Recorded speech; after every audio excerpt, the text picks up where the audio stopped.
Not every person in Maine knows how to use a computer, or much less has one or can afford one. 65,000 households in the state of Maine, according to our partners at Digitunity, do not have a computer in them. And that's where we come in.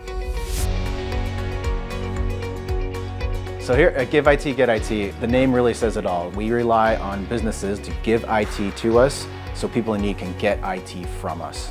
We are a nonprofit organization that's all about advancing digital inclusion in the state of Maine. This is not just a place to get rid of tech.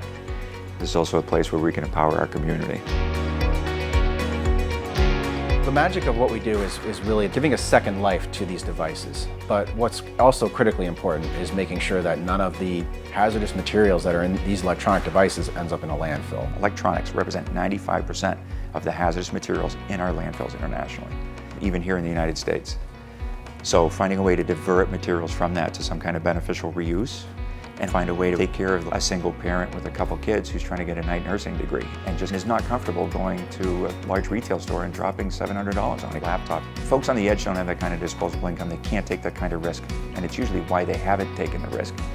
And we try to empower people out of that thinking by taking that weight off of them. But it's not just a device. The support, I believe, is what makes it successful and what makes the people that we're trying to help successful.